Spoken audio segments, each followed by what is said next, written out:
and my sisters, only they can understand. We'll fight this war together, together we will stand.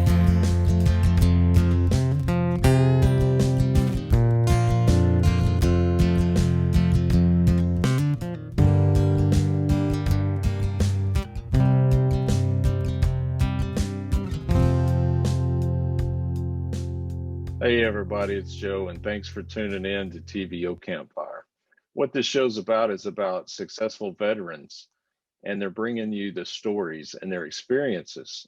And we hope that it can provide inspiration to each of you out there, or maybe a veteran that you know to help in their life.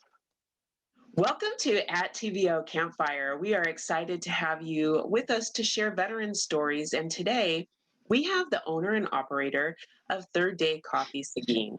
He is a Bible-believing follower of Christ Jesus, an ardent patriot, as well as a passionate supporter of our armed services, police, and first responders.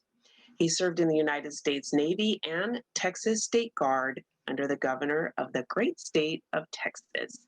Today, he serves the King of Kings, where he just does everything that he can to really help others and just more.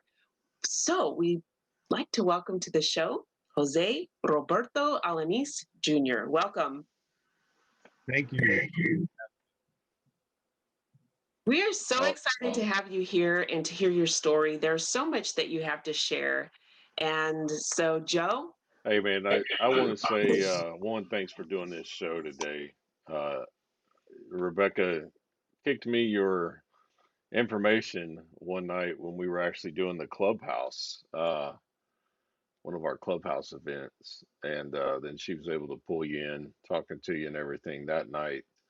And I was like, "Yep, he'll be our first ever coffee roaster that we have on." And then the more and more that listened to you in the story and dug into, uh, your third day coffee there in Seguin, I was like, "Yeah, man, this would be pretty interesting for others, especially on the entrepreneur side of the house. For vets that want to go that route. I'm sure that you'd be a great point of contact on how to be a knuckle dragger and really grinding that stuff out. So thanks for doing this. And what I like to do, I like to go back to the very beginning, literally, and kind of work up to where you are today. So tell me, one, where you were born, and two, what you did as a kid that that still stands out in your mind today, even if it means you got in a lot of trouble. Let's hear it. Okay. I was born in San Antonio, raised here. My family is originally from Atascosa County, which is about an hour south of San Antonio. Uh, and so my dad comes from a big family. With my immediate family, it's just me and my sister. Uh, but we have a ton of cousins and we were all really close. And so we didn't get in a lot of trouble. We were scared of our dads. And so, so we didn't do much to step out of line. But my dad and his youngest brother were both military. My dad was in the Air Force in the 50s, and he was a intelligence guy before they had any kind of technology. Dad did a lot of hands-on stuff, and that's all I'm going to say about him. My uncle, who was also Air Force, they were both crypto techs. He was in Vietnam, and he ended up, after Vietnam, stayed in the military, did his 20, I think he did 25 or 26 years, and retired. And so I grew up knowing, absolutely knowing that I was going to join the military. There was never a doubt in my mind, ever. That's what I wanted to do. I had an uncle that was, and this is just the Alaniz side. I had an uncle that was, great uncle that was in World War I. There were like 8 of them that were in World War II. And then my dad was just after Korea. My uncle was in Vietnam. Um, I came in during the first Gulf War. I didn't go anywhere, but I was in during that time. and then I've got lots of family on the Alaniz side that went in, to after 9/11. And so I grew up a regular kid. I went to private Catholic military school from kindergarten till I graduated high school. And in high school, it was mandatory for freshman and sophomore year, and then it was a choice after that. And I tried to get back in, but apparently I was a sad sack, and so the I was not squared away enough to be selected to continue the last 2 years. And Well, so I have not heard of a private military Catholic school. So that's really interesting. But you knew early on that this was something that you wanted to do. Did you have in mind which branch you wanted to go, or were there some influence either by family or a recruiter that you went to or friends? yes, I was going to go Air Force, and I was going to be a crypto tech, just like my dad and my uncle. And funny story, I started working with a recruiter my junior year, and then I did delayed entry during my senior year.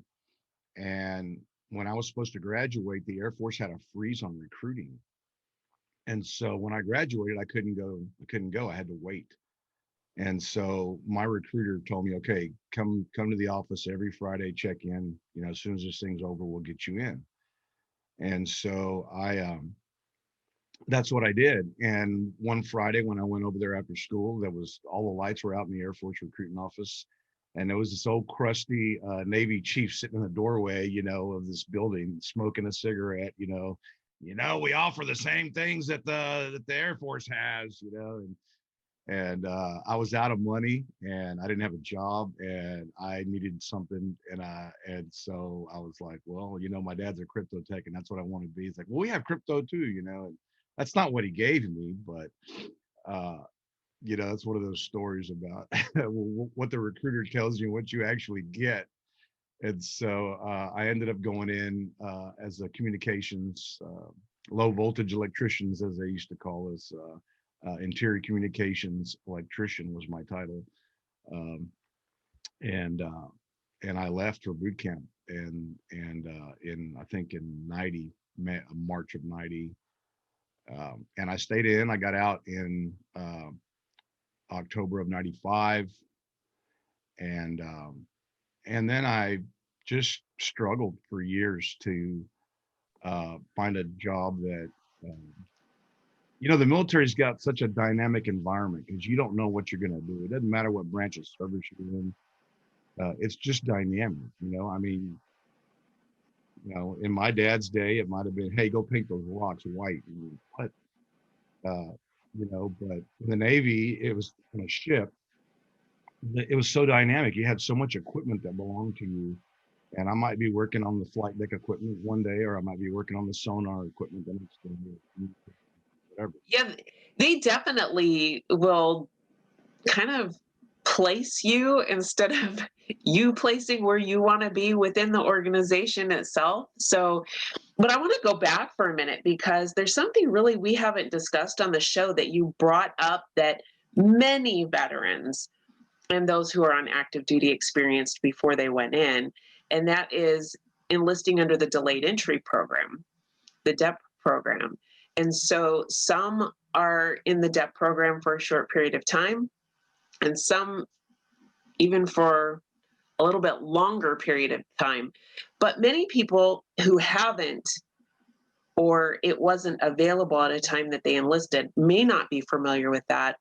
And so from your experience, can you share a little bit about that particular program? Absolutely. It was a little bizarre because I actually swore in and went through that whole process twice. So you do it when you go through the delayed entry program. You raise your hand and you swear the oath just like you would going on active duty or whatever. And then when I actually got to go, when I went to MEPS for the last time, then I did it again. And the first time I did it with the Air Force recruiter, and then the second time, obviously, is with the Navy recruiter. Um, but I was in delayed entry probably for just a few months, really. I want to say I started working with him in January with my Air Force recruiter, and so by you know, I had to wait. I knew I had to wait. It was almost a full year by the time I graduated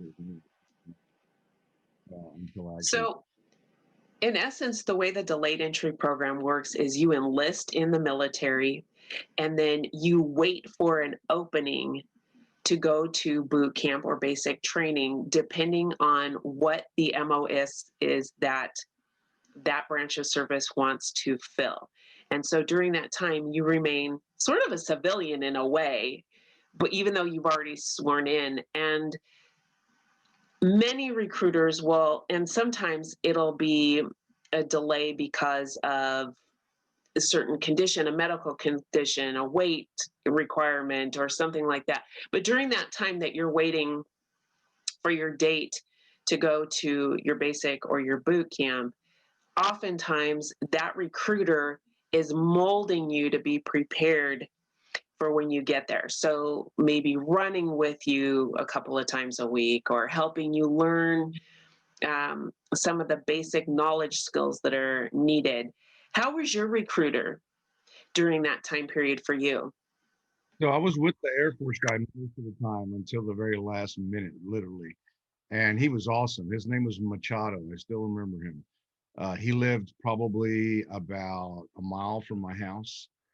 And so every morning I would run to his house. We'd go PT, and then I would go home. And I did that for months and months until, you know, uh, and unfortunately, I never got a chance to talk to him after that Friday that I went because there was nobody in the office.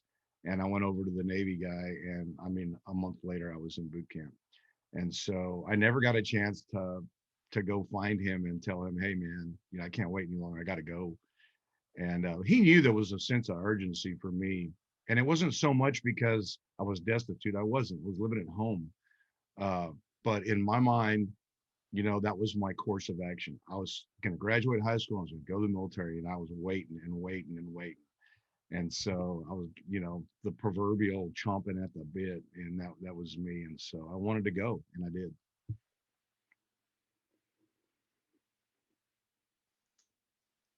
Hey man, this is probably the longest I've ever sit quiet on the show, sitting there watching you go through this and listening and everything. You definitely got a good kick to it, man. I like it. I like everything that you're doing. Uh, as a kid, what was it that you found, was like for me, it was, hey, let me go grab my bike.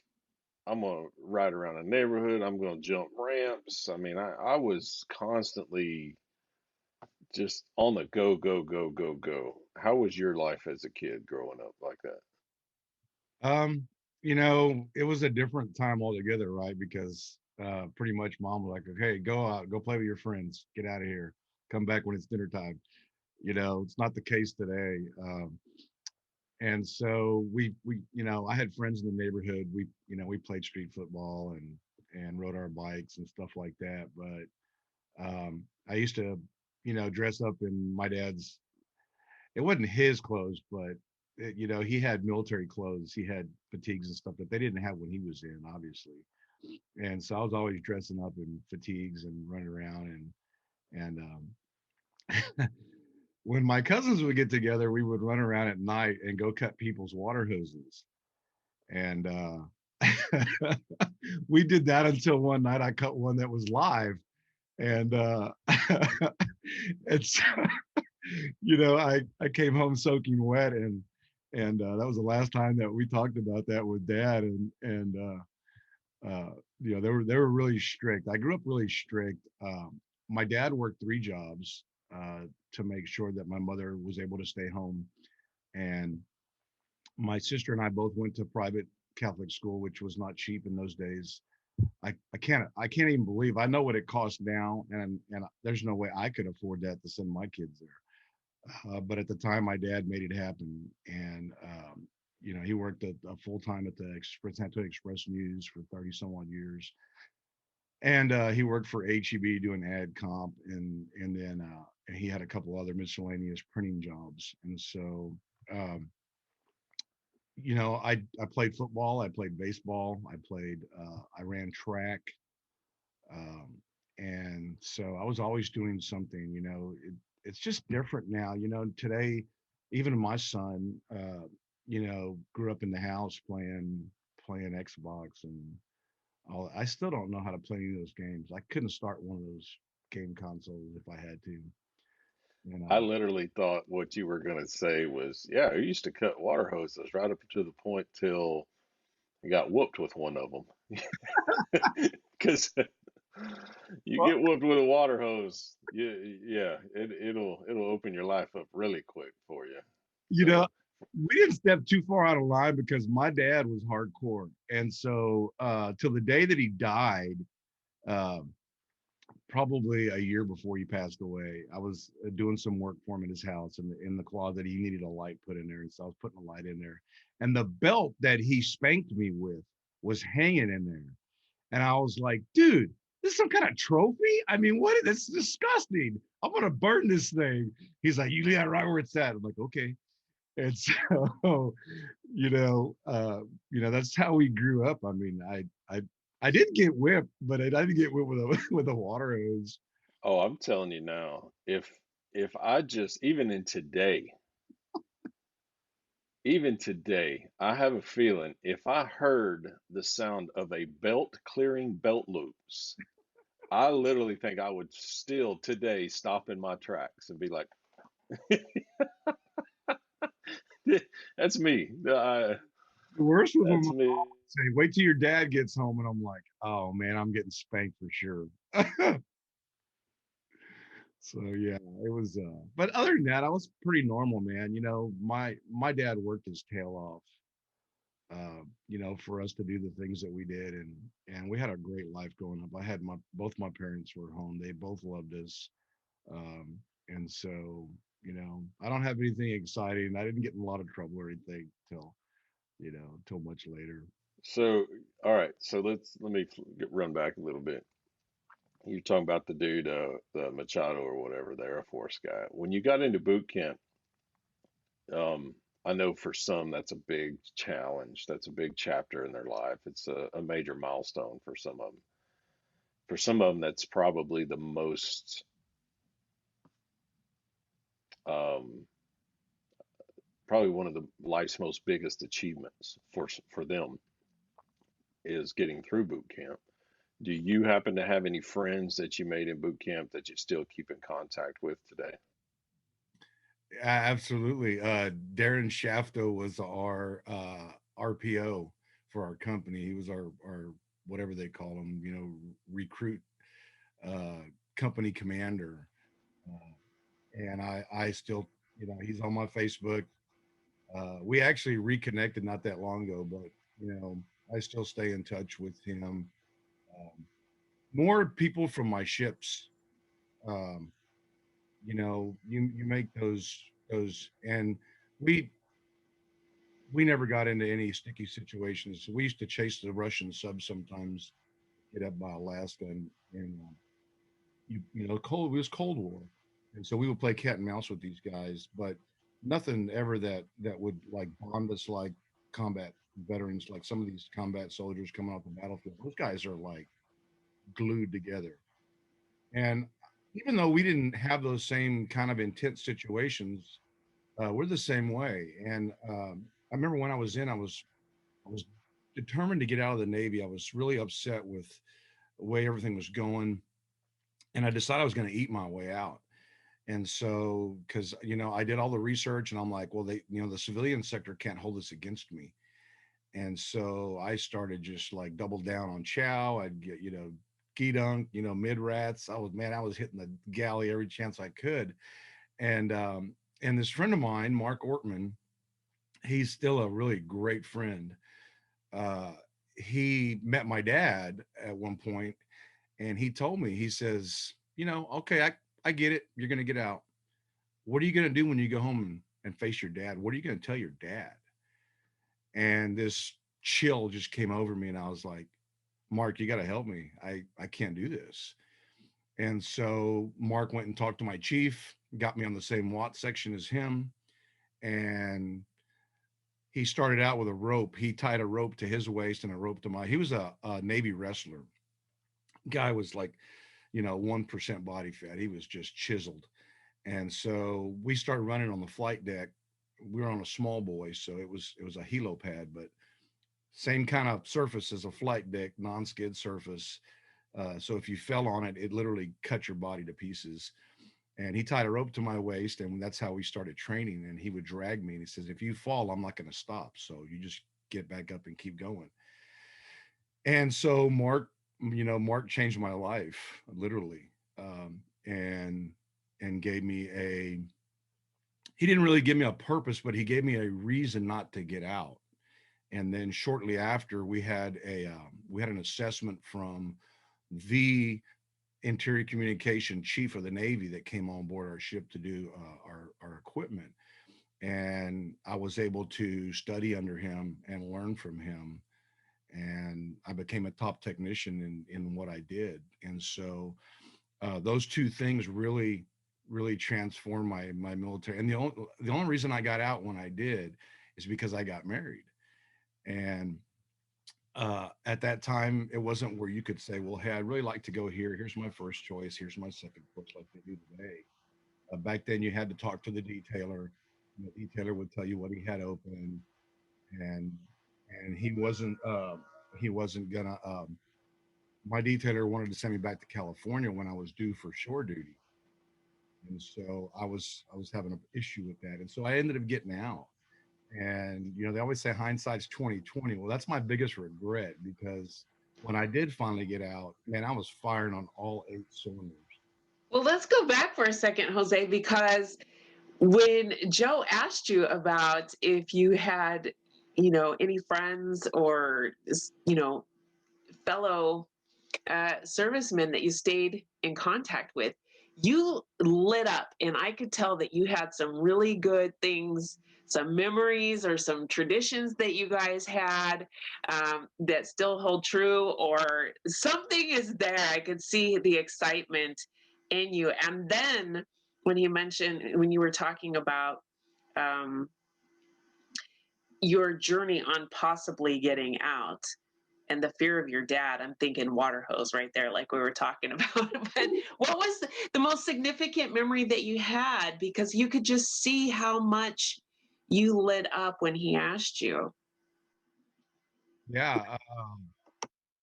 So when I made E3, E4, when I made petty officer third class, Mark broke my arm. Not literally, but I had already ticked off enough people on the ship where there was a whole line of people waiting to frock. And frocking ceremony, which I guess they don't do anymore because it's considered hazing.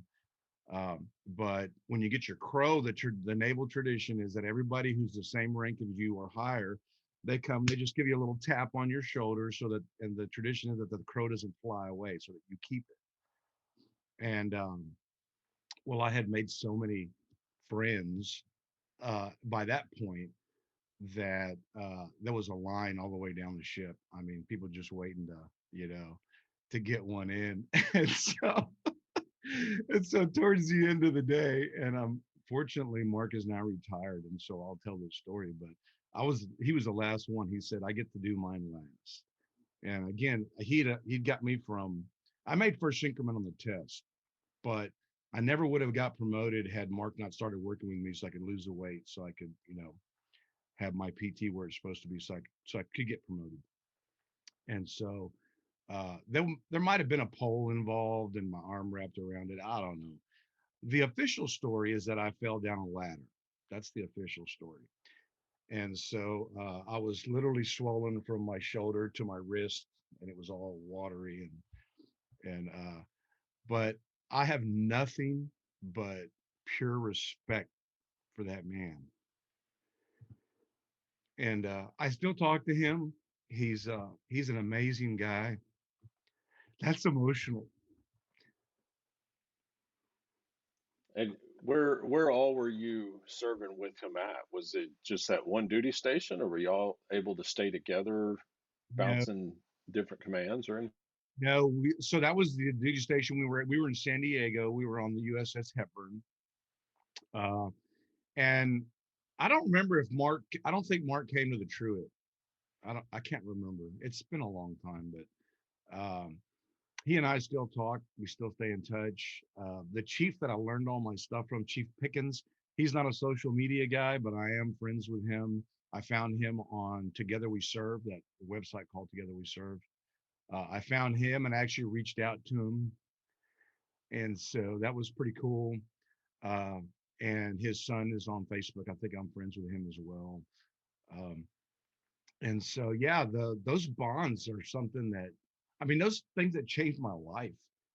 Had I done what I wanted to do and just ate my way out, I have no idea where my life would have gone. That would have been such a disgrace, especially the way I see service now. And I look back and I'm like, I ended up going on to get a Navy Achievement Award at a time when they used to just give them to officers. Um, I used to get letters of accommodation from not just my captain, but from the commander of Surface Group 6. I've got several of those. I've got all kinds of stuff that I'm really proud of. And it's just stuff, right? That's just things. But it's the fact that I was able to take a turn, a pivot in the direction that my life was going to go in because of people who reached out. They gave a hand up, not a hand out. And so that's something has stayed with me to this day. All right. So your your plans of service. We got to talk about and listen to how you were telling us, man, you knew from day one I was going to do this. I wanted to come in and serve because my family traditions, family history. You wanted to make carry on that legacy as well.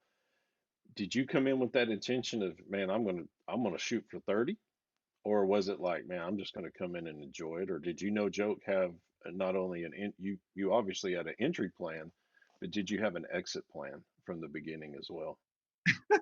It's funny you asked that because I did not have an exit plan. My plan was to go in, do 20 years. If they let me stay 30, I would stay 30 and then get out and come back to Texas and buy a ranch and have horses and do nothing.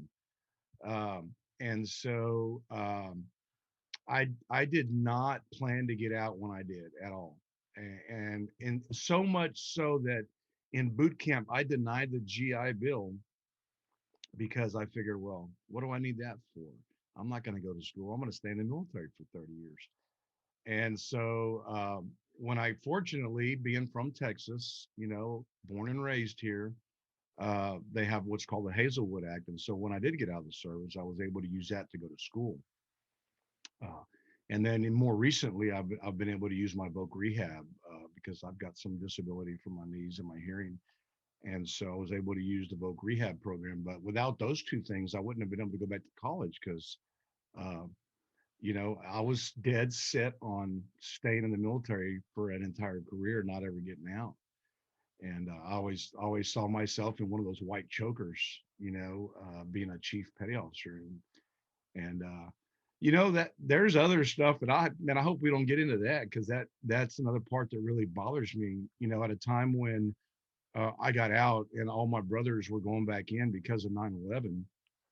I even had people call me, "Hey, what are we doing? Put our office on." The man, you get down to the recruiter and go because they need us. We don't have to train. They're going to send us places.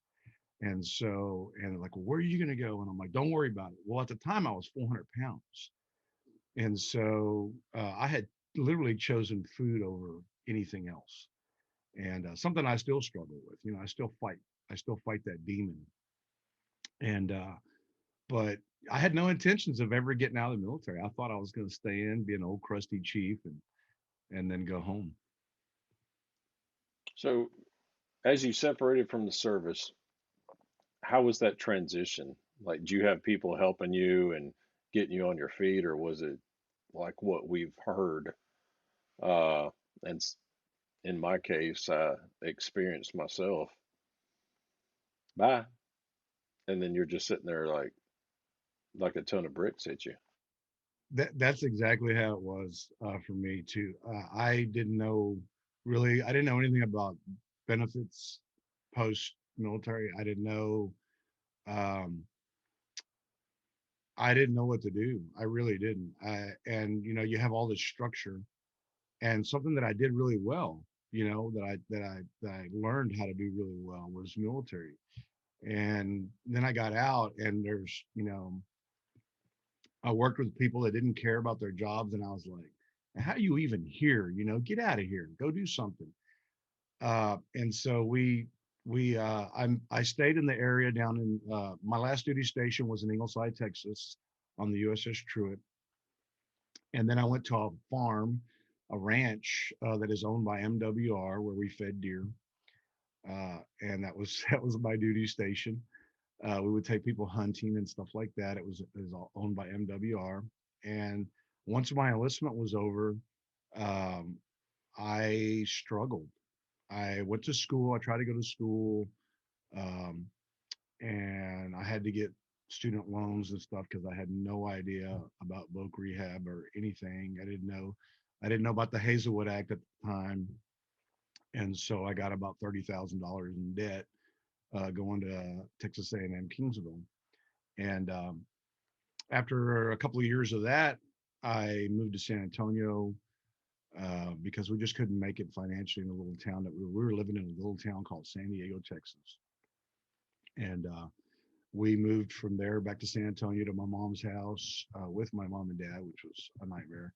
Not because that, but you just can't take a young family and move back in with mom and dad. It's just hard. Um, and me and my ex-wife, we were not doing well either, so that didn't help anything. Um, and so I kept trying to find. I finally found a job working for Harris.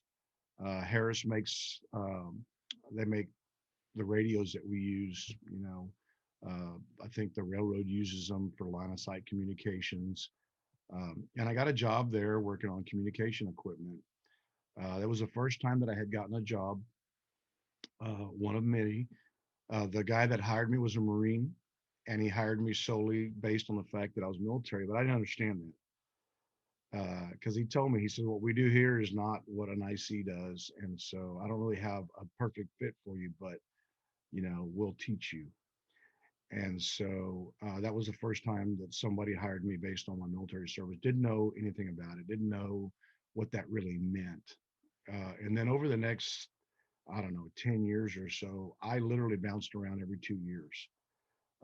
I would try to find, something.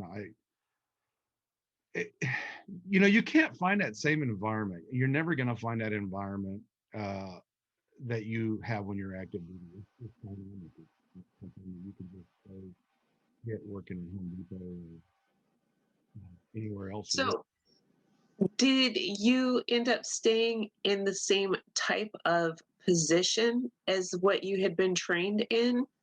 Or were you experiencing different types of work, different occupations, completely different than what your MOS was? It was completely different because by the time I got out of the service, I was an E5.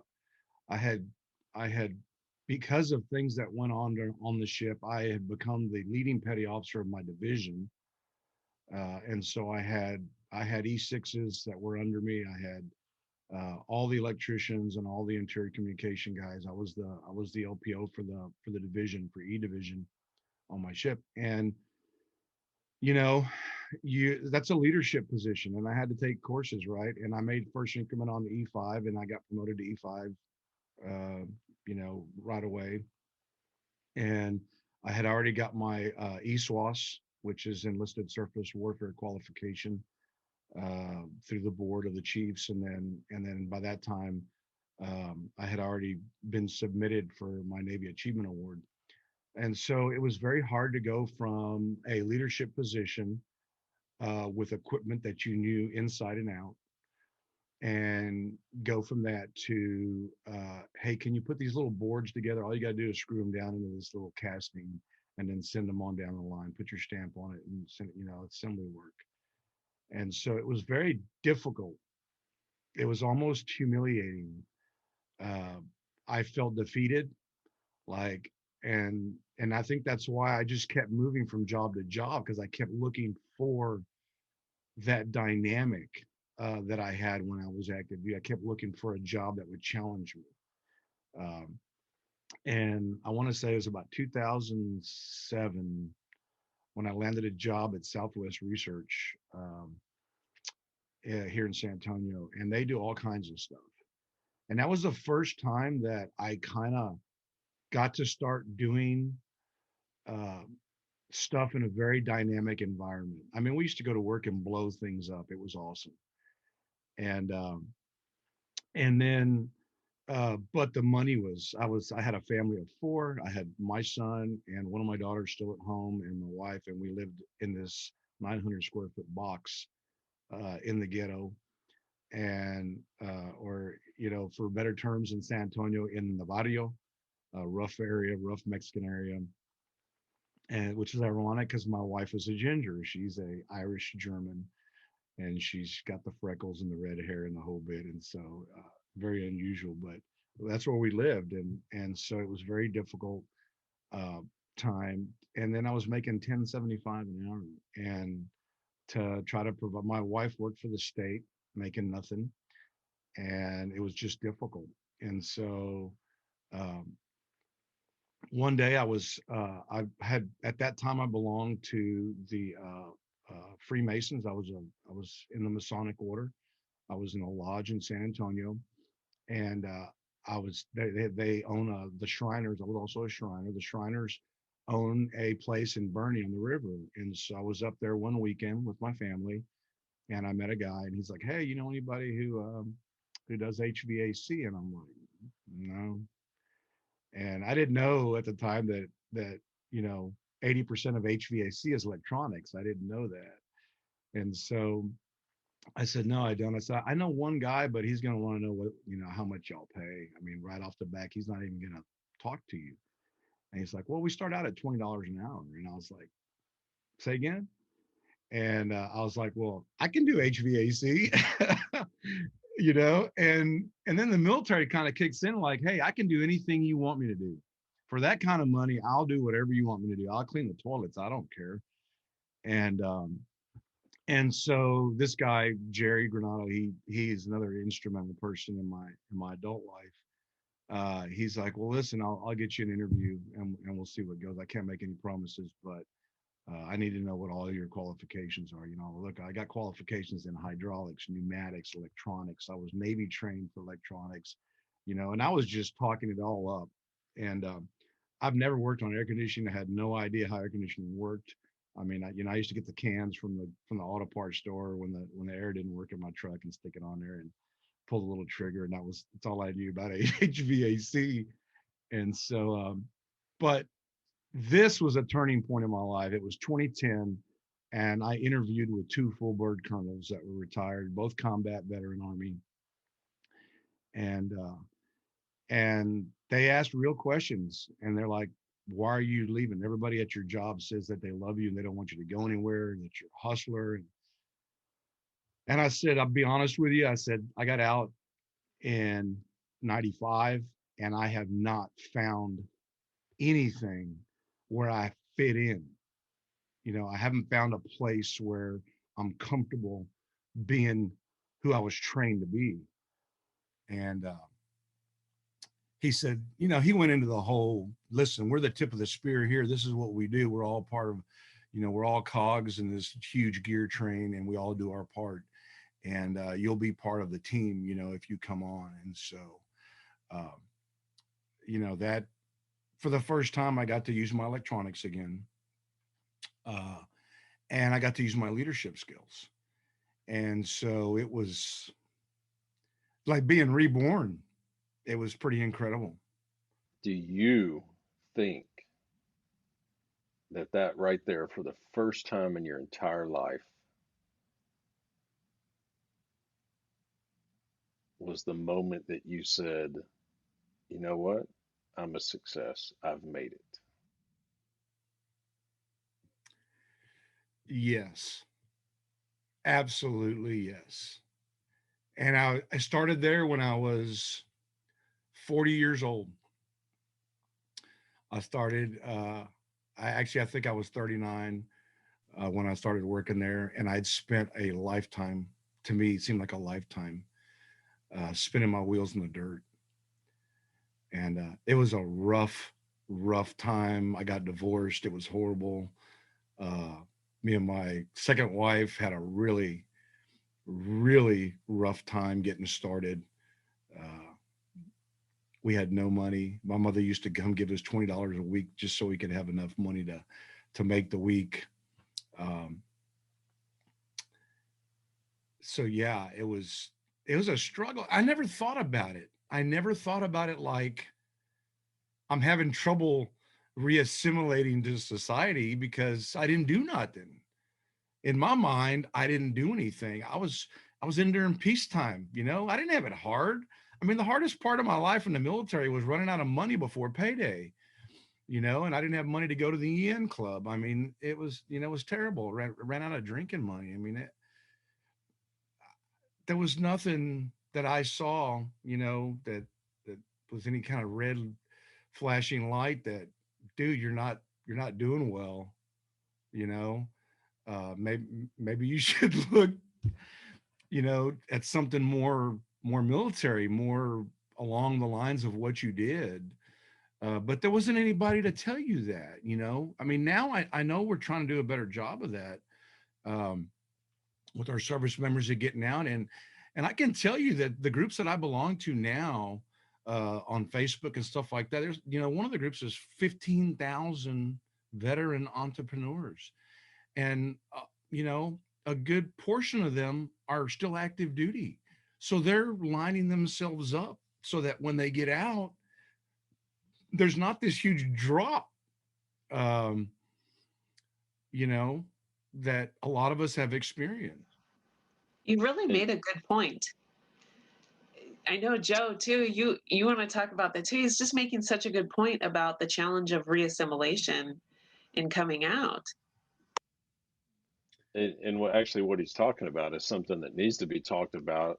It needs to be mentioned. It needs to be broadcasted, and it needs to be pounded in the skulls of these people on active duty over and over and over until they realize the military side of the house is one of the most stable forms of income that we have in America. It truly is.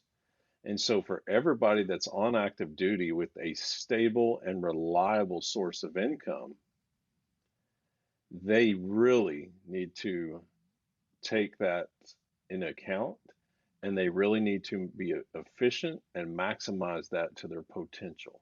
Whether it's what we refer to as side hustles, whether it's an entrepreneurship, whether it's an investment, something to get them, they really need to focus that time and that effort on building that retirement, because a lot of them think that, oh, I can stick this out for 30, and I can have this and this on that pension. I'm going to tell you now, as much as you think that that's going to help out, the way that our inflation rate is going, you're going to be struggling. You might not think you're going to be struggling, Yeah, but you will. absolutely, absolutely. And It's so true. I mean, if you think about your own time when you first enlisted, did you think, okay, I need to start plugging my money away for retirement now or set aside this? I know for me, I was going, I need every cent that I'm going to get in this paycheck that's coming, and setting aside money for retirement or for a what if this kind of thing happens was not at the forefront of my mind. It was, I need my cash, I need it now. exactly. I and as a result, and I'll tell you a little bit too, is I didn't plan like that. I've gone through several cycles because when I was active duty, I lived on the ship, I ate on the ship, I put every dime I had aside, and so when I got out of the service, I had somewhere around $30,000 or $40,000 in cash in my savings account that my ex family spent on a wedding. And, at the time I was like, yeah, spend it. That's what I saved it for. and but never really thinking of anything past my nose. I couldn't see past my nose. And so when I did get divorced, I did have some retirements that I had started, but I cashed them. I wish I would have had somebody tell me then, hey, don't cash that out because later on it's going to be a lot of money. It'd be enough for you to retire on. But I didn't think about that. And I thought about, I got to get out of this without owing anybody anything. And so I sold everything I had. I cashed out everything and I paid off my debt and I walked away debt free, but I didn't realize how much I'd actually hurt myself for the future. And so when I started with this job, I was at this job, and I'm going to tell you the company because the company is 1,000% probably the best company I've ever even heard of, much less worked for. It's called Corporate Office Properties Trust. They're based out of Maryland, and we have a San Antonio branch. We have some all over the country, and they treat their employees like they're the real value of any company, which is it's just not, you don't find that every day with companies that literally value their employees, and they did, and they had a great 401 plan. They had all kinds of stock options. They had, I mean, it's just an amazing company. And so I started 10 years ago. I started in 2010 with them, and I started my retirement again. And never really, I thought at this point, man, I've made it. I'm done. I make a lot of money. I, have a great job, a great security, great insurance. Everything is awesome. We ended up buying 10 acres out in the country in Seguin that my wife and I moved out here to. We got horses and we got rescues and all kinds of stuff that we never could do before because we couldn't afford it. And I'm still not thinking ahead, right? And so, I mean, I am because I've got a retirement now. Well, in 2015, my dad told us that he had cancer. And so I didn't know how to process that. And dad was not symptomatic. And so I just kind of like, whatever, I spent a lot more time at home with my mom and dad. I'd stop by there after work almost every other day. And I'd stop by in the morning, have coffee with dad and go to work. And so I did intentionally spend more time with him, but there wasn't a sense of urgency there. And there was a lot of things that were coming in my life that I didn't even have any clue about yet. And so in early 2016, we found our church home.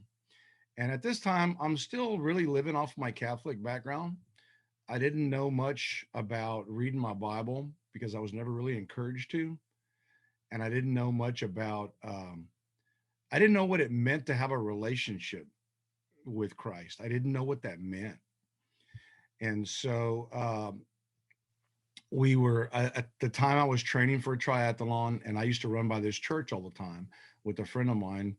And I was like, no, check that place out. There's a whole bunch of pickup trucks, and it just, you could see the arena in the back, the rodeo arena that they had. And it looked like a really neat place. And so we went out there one day, and the same day that we visited the church, we joined the church.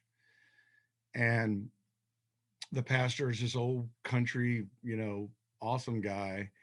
And that's when my life started to change. I wanted my dad to come see that church because dad had got mad at the Catholic Church at some point, and he no longer financially supported them, and he would only go when my mother would make him go, like on Christmas. And so my dad was really coarse, and he riddled his every sentence with profanity, and he just one of these old crusty guys. And so he goes, well, I'm not going to go to F at church with you, but I'll go to dinner with you afterwards, And so during Sunday school that morning, dad showed up, and my wife said, go get him and take him in before he changes his mind. And so we brought dad in, and Connie told Pastor Butch what was going on. And so when we started service, Butch came over to my dad, before he talked to anybody, and introduced himself and shook hands with him and whatnot. And so we went to dinner afterwards. That was on my birthday, 2016. And so dad kept telling me, hey, I want to talk to that guy. Give me his email. I want to talk to that pastor. I really liked his service. And so I bought dad a Bible. Pastor wrote in it. I wrote in it. And then my mom called me one day. Hey, your dad's reading that Bible. And my mother, I call my mother the tornillo. That's the Spanish word for screw. And I said, you're like a screw that gets in your ribs and you just keep turning. And that was a joke. Me and my mother are always at each other like that. And then when we're not, she thinks something's wrong. And so I said, Mom, don't be a tornillo and leave dad alone. Don't even let him know that you saw him reading the Bible. And so, because I know my dad would get ticked off and leave me alone and get out of here. And so shortly after that, dad went to the emergency room for the first time, couldn't breathe. And he had stage 4 lung cancer. And so it was a matter of time before he couldn't breathe anymore. And so my pastor was going to come talk to him. And we were at the hospital one day, and my sister, who's very involved in the Catholic Church, she's like, hey, Dad, you want me to go get a priest? Or my mom said that, I think. And he's like, I'm not going to talk to Catholic priest. And my sister said, well, the hospital has lay people that can come talk to you. And he's like, no. And he looks at me and he says, I'll talk to a military chaplain, but he has to be a colonel or better. And I'm like, well, that's kind of, like trying to find a white elephant, it's just not going to happen. And so I told my pastor, and he's like, hey, I got this. Don't worry about it. And so when we got dad home, pastor came over, and my mom and sister didn't recognize him, but my dad immediately recognized him. He says, hey, I've been telling JR that I wanted to talk to you. And so Pastor Butch was just like my dad. He punched you in the nose first, and he's like, well, JR said that you didn't want to talk to anybody unless they were a colonel or better. And my dad had to punch right back. He said, well, that's exactly what I told him. And I'm like, great, this is not going to go well. And so pastor says, well, Joe, he says, I'm a general. And my dad says, really? He said, yeah, I'm a general in God's army. And my dad started cracking up, and he's like, well, have a seat, General. And so pastor sat down next to my dad, and they both looked at me like, okay, we don't need you, get out of here. And so I closed the door, and my dad prayed to come to Christ that day. And so after all this time, I thought I had the perfect job, which I did. I did literally. But I'm at another crossroads, and I had no idea what it was to be in God's favor. I had no idea what God could do for your life. And so dad came to Christ that day. And at that time, I thought I was already, I had gone to a Pentecostal church, and we had gone to Buckner Fanning's church here in San Antonio, First Baptist. And I thought I was good to go. I thought I had all the boxes checked. And after dad passed, he died about 2 weeks after that. So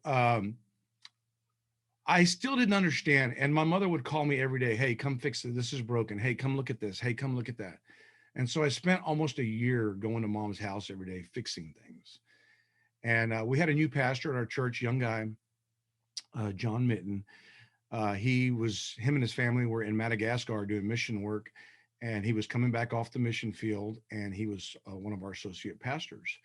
And I was so taken the first time I heard him preach that I wanted to talk to him. And so I met him at Willie's in New Braunfels, and we sat down and talked. And that's the first time I realized that I was not right with God. Because had I been right with God, had I trusted in him, had I surrendered my life to him, I would have known 100% that my dad was good. And my biggest fear was that I wasn't going to see my dad again. It took time for me to understand that that I didn't have my life together. I went from making peanuts living in the ghetto to living on a beautiful little spread out in the country with everything I thought I wanted. My marriage was still, my wife and I would have good times, and we had a whole lot more bad times than we did good times.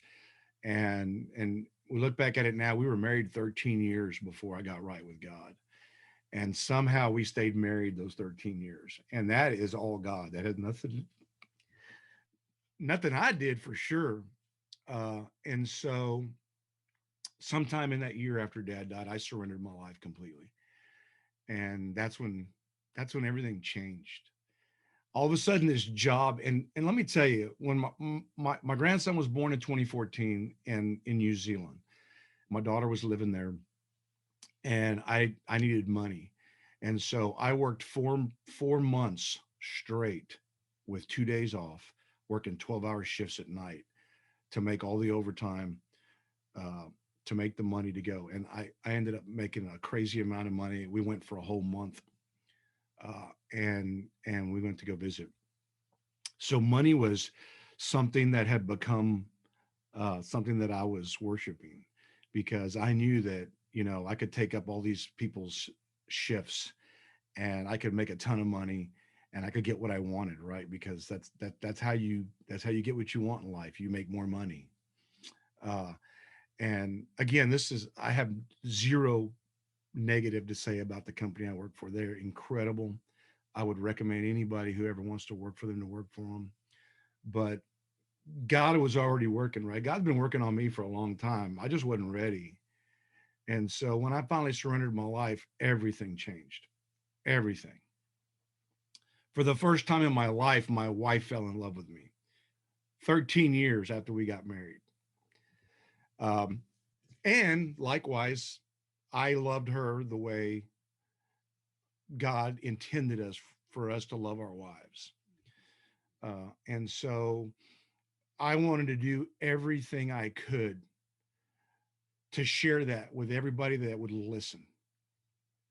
And so my first mentor, besides John, who was an Army veteran, the pastor that I got to spend time with, was I had another mentor that was my Sunday school leader, and he was an Army combat veteran, 82nd Airborne. He did over 61 jumps, and ended up having to get a profile because he couldn't jump anymore and couldn't get deployed anymore.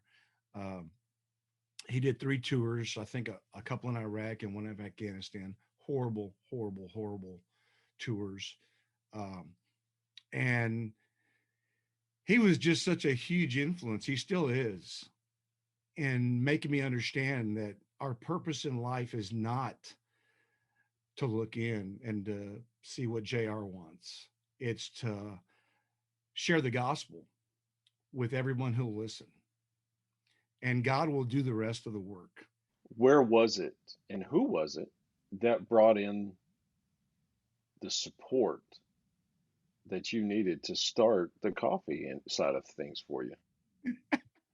So yeah, I started praying to get out of the job I was at, and not because I hated the company I worked for, but because the environment was rough. It was like active duty. I worked with a bunch of active duty people, and I worked with federal government. I worked for the NSA. That was our customer, and it was a really rough civil service job. We weren't civil service. We. It's a weird. I'm not going to get into all that, but that was our customer. We owned the facility. We leased it to the federal government. They were our customer, so we worked with them every day. So, with that said, Jose, that actually brings up a good point to transition into talking about your coffee business. And you had a lot of good support behind you. You had a lot of good people on your side. Where did that transition come in? Okay, so I was, again, the job was rough. I was praying for a way out, and I couldn't believe that that's what I was praying for. But I was, the Bible says that when you surrender your life to Christ, you become a new creation. I look the same, I talk the same, but I don't act the same, and I don't believe the same. And so I started praying for a way to get out of that job, because it was becoming toxic for me personally. And so I was praying for divine appointments, which is something I didn't know nothing about until I was taught by my mentors. And I came home from a night shift one day, and I remember leaving San Antonio, and I was probably halfway home when I actually like woke up and realized, how did I get here? And I had those everything from the time I walked out of the building, got in my vehicle, and left the site was, I don't remember any of it. I couldn't remember any of it. So all the way home, I was praying, God, just, find a way, show me what you want me to do, and I'll do it.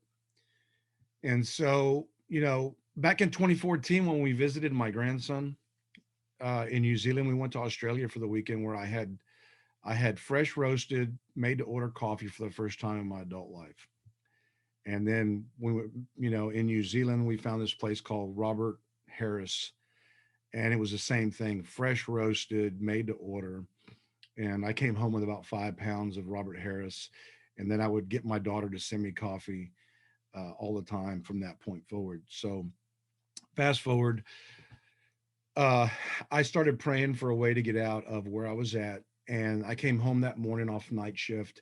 I got home and there was a message on my phone from some guy that wanted to friend me, or he was sending me a message request. And I'm like, there's a lot of scams. And, but it was a picture of a man and his son. And I was like, well, that's not your usual scam. And so I clicked on it. And 5 minutes later, this guy says, hello from Honduras. And I was like, this is definitely a scam. And so I said, the guy's name was Ashley Williams. And I'm like, well, hi, Ashley, how are you? And he's like, I'm great, man. And I saw something that you posted in one of the groups. I belong to in a coffee group that has like 100,000 or 300,000 members. So for him to single me out from a post with 300,000 members is a God thing. Nothing to do with me, all God. So he and I started a conversation, and he lives in Mountain Ridge, Kansas. It's his business is called Legacy Farms Coffee, and their farm is in Honduras. And they go down there and harvest, and then they spend about half the time down there and half the time up here. And so we started conversations, and we started talking, and then we got on the phone and we started having conversations. And at some point he's like, man, do you believe, do you ever pray for divine appointments? And I was like, what? And so I was like, yeah, I mean, I was praying for divine appointments when you sent me that first message. And he says, look, I don't know why, but I'm being led to help you. And I'm going to help you with whatever it takes to get you successful in the coffee business. And he says, if that means I got to give you coffee, if I got to show you how to roast, whatever it is, I'm going to make that happen. And so, and then again, I'm still praying, like that joke about when you're in Texas and it rains, you pray for rain because you never know when it's going to rain again. Well, I had a divine appointment, and I was praying for divine appointments while I had one. And so I ended up meeting Justin Charpentier, who is a marketing guru in one of the Facebook groups. And he has a group called Zone of Action. And I joined that. And he's a man of God. And he's seen stuff in combat that, just solidified his faith. And so he taught me the tech side and the business side of how to take this hobby, because I started literally on a steak grill with a little basket that I bought from Amazon and a regular barbecue rotisserie. And that's how I started doing coffee beans, because I wanted to do them on mesquite. I loved mesquite. I've always cooked on mesquite.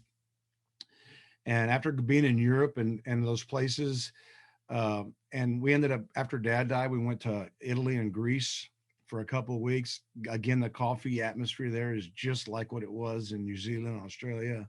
And I came home, kept trying to make that coffee. And I didn't understand yet. These were all these pieces that are moving, right? There's all these moving parts, and I don't understand any of it. I mean, how do I meet a guy in a group of 300,000 people that owns a coffee farm and tells me that he's going to help me? Well, I don't know what you're going to help me with, because I don't know what I'm doing. I don't know where I'm going. And then I was at the house one day, and I had made coffee on the grill, and so for some friends, and we were all in a men's Bible study group, and my friend Robert's like, this is a business waiting to happen. And I'm like, I don't know. I don't understand what you're talking about. What do you mean? He's like, this. I mean, every time we get together, we talk about God, but we also drink coffee every time. And I think there's something here, pray about it, see what God does. And so we kept doing that. And in 2019, we opened Third Day Coffee Seguin down at the courthouse. It's just a DBA, and I didn't do nothing for about a year. I kept learning how to grill on the little grill. I can only do about 4 ounces of coffee at a time. And then I've got this huge smoker pit that I built for a friend of mine. It was too big for him, made out of 36-inch casing. And again, Ashley helped me out. And a friend of mine, Eric Sykes, he built a stainless basket that I could do 8 pounds of coffee in. And I had to buy a special motor for it and all kinds of stuff. And I started using this huge smoker pit to make coffee. And then I really started to love the coffee I was making. And Ashley helped me get that down, even though it was nothing that he had ever seen before. But he really helped me with advice. And then when the pandemic started in February, we had placed an order for right before they did the shutdown. I had placed an order for a commercial roasting machine that was custom built to use mesquite, so I wouldn't lose that. And it was made by U.S. Roasters Corporation. And so that's what we're roasting on today. And so God just kept showing me that what you're going to do is you're going to share my word, and the vehicle that's going to get you there is going to be coffee. Well, coffee I is think, always. yeah, I'm about to say, she's right on point with me here. You've opened caught our attention, but two, opened up our eyes, something that we didn't even know was out there, and how you're doing it. But man, thanks tremendously for coming on today and sharing this with us, man. The message that you're delivering it with your Christianity, how you're delivering it with your coffee, what you're opening to other vets, to when you do your events, come in, sit down over coffee. I think you're going to have quite a few people taking you up on that offer alone, as you've already found out throughout your life, man. But thanks for tremendously being a positive influence and being a veteran who says, you know what, I'm going to go tackle this head on. This is what I want to do, and sticking it, being that boots on the ground, grinding it out. The more and more that we get Navy guys on the show, I love to hear that the Navy has the culture of making you a jack of all trades and a master of none. And I'm really, really glad to hear that when we are getting sailors on this show, that they have blocked that. They're not running with, hey, man, I can do everything. No, they're dealing with reality, even though the Navy doesn't want them to be living in reality or working in reality while they're there, trying to make them a master of all trades, or a master of, jack of all trades and a master of none. But anyway, you get my point. And so I'm glad that you were able to reel that in. Focus on what you want to do with Christianity. Focus on the coffee roasting, man. And I would love to be in a situation to where every single one of our events, boom, your stuff is on display. Boom, your stuff is literally, the staff is able to take it and run with it for you. And I really hope that we can support you and getting that out there for sure, man. But Rebecca, you do such a good job at it, man. Close us out, please.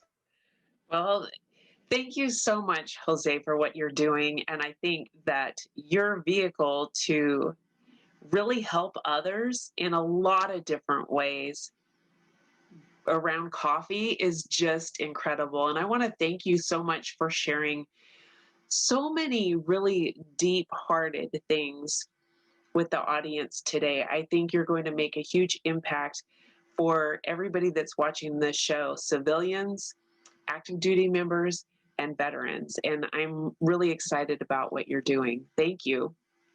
Thank you so much. I appreciate the time that y'all gave me. And just remember, Third Day Coffee, it's the best coffee this side of heaven.